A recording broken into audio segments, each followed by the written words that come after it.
इस क्वेश्चन को देखिए, ये भी क्वेश्चन बहुत अच्छा क्वेश्चन है, ठीक है स्टूडेंट्स, ये भी क्वेश्चन बहुत अच्छा क्वेश्चन है, जरा ध्यान दें। उसने हमको क्या बोला है, उसने हमको बोला है Zn2 प्लस, और ये एक्टिविटी, ए का मतलब एक्टिविटी, एक्टिविटी का मतलब मोलैरिटी, कॉन्सेंट्रेशन है ना, ए का मतलब यहां पर एक्टिविटी है,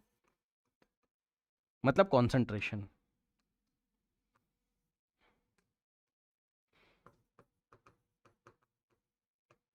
इसका मतलब कॉन्सेंट्रेशन ही है। अब देखिए सेल दिया है एनोड से कैथोड की तरफ, है ना,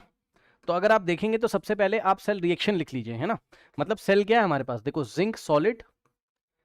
और क्योंकि ये एनोड है तो जिंक ऑक्सीडाइज हो रहा होगा, ठीक, तो बनाएगा क्या Zn2 प्लस एक्वस, और कैथोड क्या है हमारे पास, ये रहा Fe2 प्लस से, ये देखिए Fe2 प्लस एक्वस से कहां जा रहा है, Fe सॉलिड पे। अब सेल रिएक्शन हमने क्यों लिखी, उसका कारण है, देखिए जरा, उसने बोला the EMF of the above cell, मतलब ई सेल आपको दिया हुआ है, ध्यान समझिए, ये देखिए ई सेल आपको दिया हुआ है, कितना है 0.2905 वोल्ट, ऐसा कुछ है ना, 0.02905 volt. Equilibrium constant for the cell reaction is, है ना, इसके लिए हमें इक्विलिब्रियम कांस्टेंट निकाल के लेके आना है। अब सुनो भाई, देखो इक्विलिब्रियम कांस्टेंट के लिए तो हमारे पास ये वाला है ना, ये देखिए, ये देखिए E not of cell is equals to 0.0591 upon में n लॉग ऑफ के इक्विलिब्रियम, है ना, समझो जरा, इक्विलिब्रियम कांस्टेंट के निकालना होगा, के हमारे पास क्या है, इक्विलिब्रियम कांस्टेंट है, और यही हमें फाइंड करना है, ठीक है। और सुनो, अब बच्चे बोलेंगे आपने ये कैसे लगा दिया, तो मैंने बताया था जब भी टेम्परेचर नहीं दिया रहता है तो हम टेम्परेचर कितना लेके चल सकते हैं, बताइए, 298 केल्विन हम अज्यूम करते हैं। तो अगर 298 केल्विन भाई नहीं दिया ना टेम्परेचर, तो 298 केल्विन अज्यूम कर लो रूम टेम्परेचर, ठीक है ना, तो इतना आप अज्यूम कर लेंगे, तो आप ये वाला फॉर्मूला लगा सकते हैं। कहने का मतलब है कि उसने हमसे क्या पूछा है, इक्विलिब्रियम कांस्टेंट के निकालने के लिए, देखो के हमें तब मिलेगा जब हमें क्या मिल जाए, ई नॉट ऑफ द सेल। तो अब प्रॉब्लम कहां आ गई, प्रॉब्लम कहां आ गई, ई नॉट ऑफ सेल नहीं पता है, बोलो हाँ। अगर किसी तरीके से ई नॉट ऑफ सेल हमें मिल जाए तो बात बन जाएगी, ठीक। तो ई नॉट ऑफ सेल हमें तब मिलेगा जब हम ई सेल की हेल्प लेंगे, और सुबह सुबह हमने आज मॉर्निंग में ई सेल की इक्वेशन हमने पढ़ी हुई थी। देखिए स्टूडेंट्स, हमने क्या पढ़ा है, हमने ई सेल हमने पढ़ा हुआ है, क्या होता था हमारे पास, देखिए E cell is equals to E not of cell, ठीक, माइनस आर टी अपॉन में एन इंटू एफ, और लॉग में चलोगे तो 2.3032 से आप मल्टीप्लाई भी करके इसको चलेंगे, ठीक है स्टूडेंट्स, ओके, यस। तो yes are T upon F, तो आप डायरेक्ट लगा दो ना, क्योंकि आप 298 केल्विन तो वैसे ही अज्यूम कर रहे हो, तो 0.0591 डिवाइडेड बाई 2 डायरेक्ट कर लीजिए ना, एन की वैल्यू मैंने रख दी है, ये देखिए ये वाला लगा रहा हूँ फॉर्मूला, रुक जाओ पहले पूरा लगा के दिखाते हो, लॉग ऑफ, यहां हम क्यूसी रखते थे ऐसे, ठीक। तो देखिए ई सेल आपको दिया हुआ है, कितना E cell, E cell 0.2905, E cell कितना है 0.02, कितना है 0.2905, 0.2905 है ना, is equals to E not of cell जो है, ठीक, ई नॉट ऑफ सेल जो हमें निकालना है,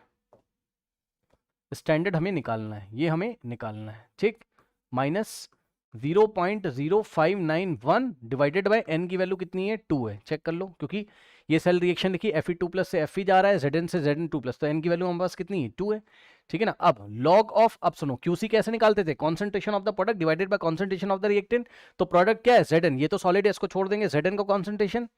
ये देखिए Zn2 प्लस का एक्टिविटी और डिवाइडेड बाय Fe2 प्लस का एक्टिविटी, एक्टिविटी मीन्स कॉन्सेंट्रेशन, ये देखिए ऐसे, ठीक। तो सॉल्व करिए कितना हो जाएगा, 0.2905 is equals to E not of cell minus, अब देखो इसको डिवाइड कर लो, जो भी आएगा हमारे पास 0.0591 डिवाइडेड बाय 2 अगर आप करेंगे तो इसको इससे डिवाइड किया 0.0 0.2955 log ऑफ, अब सुनो, कॉन्सेंट्रेशन ऑफ Zn2+, ये देखिए Zn2+ का कॉन्सेंट्रेशन कहां गया, ये देखिए Zn2+ का कॉन्सेंट्रेशन 0.1 डिवाइडेड बाय Fe2+ का कॉन्सेंट्रेशन 0.01, ठीक, ये हो गया। अब यहां से आएगा 0.2905 is equals to E0 of cell minus 0.02955, ऐसा ही कुछ था ना शायद। अब देखो इनटू में ये log 10, भाई चेक करो, ये 10 ही तो लिखा हुआ है, क्या मैं सही हूं, चेक करो, 10 ही तो लिखा हुआ है, ठीक। तो log, इसको सॉल्व करो ना, 10 ही तो लिखा है, तो log ऑफ 10 ही तो हो जाएगा, और log ऑफ 10 होता कितना है, 1 होता है, तो ये पूरा आपका 1 बन जाएगा, जिसको हम नहीं लिखेंगे, ठीक। तो देखिए 0.2905 is equals to E0 of cell minus 0.02955, और इनटू में ये 1 हो गया, तो इतना ही आ जाएगा। अब इसको लाके इधर ऐड कर दीजिए, तो क्या हो जाएगा, E0 of cell is equals to 0.2905 और प्लस 0.02955, ठीक। अब इनको आप ऐड कर लीजिए, जो भी आएगा देख लेते हैं कितना आ रहा है। देखिए 0.2905 प्लस 0.02955, तो कितना आ रहा है, 0.32 के आसपास आ रहा है, अप्रॉक्सीमेटली 0.32 के आसपास E0 हमारा आ रहा है, ठीक। अब देखिए यहाँ लाइन ड्रॉ कर लीजिए एक,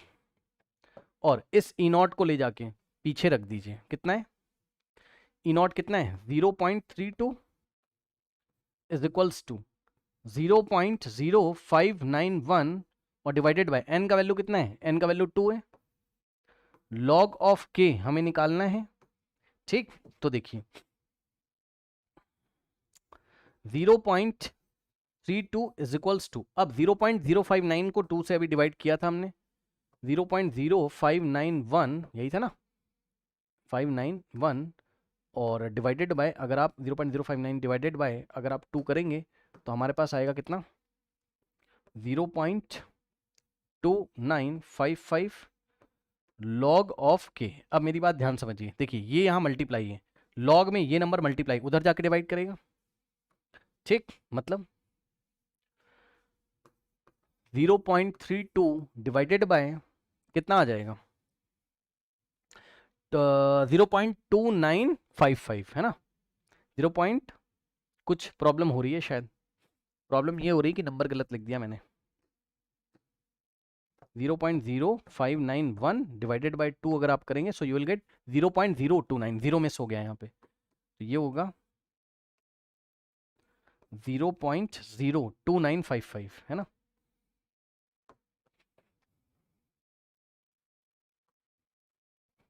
तो ये नीचे आ जाएगा 0.02955 इज इक्वल्स टू क्या होगा, log ऑफ के। अब सुनो, क्योंकि log लिखा हुआ है, log लिखा है अभी पीछे बताया, तो बेस 10 है, तो इसको 10 की पावर में भेजोगे, तो 10 की पावर में क्या हो जाएगा, 0.32 डिवाइडेड बाय 0.02955 ऐसा कुछ आएगा, इज इक्वल्स टू के, ये आंसर है। के की वैल्यू कितनी हो गई, 0.32 डिवाइडेड बाय 0.02955 के आसपास आएगा, ये देखिए 0.03 0.295 के, ये option B is the correct answer है ना। अप्रॉक्स में निकल रहा है हमारा, ठीक है, अप्रॉक्स में क्या एकदम सही तो निकल रहा है, बस 0.2955 तक हमारा निकल रहा है, इनका डेसिमल के 4 प्लेसेस तक है। उसका रीजन है इन्होंने क्या वैल्यू ली होगी, 0.59 तक ली होगी, मैंने 0.591 तक ले ली है, ठीक।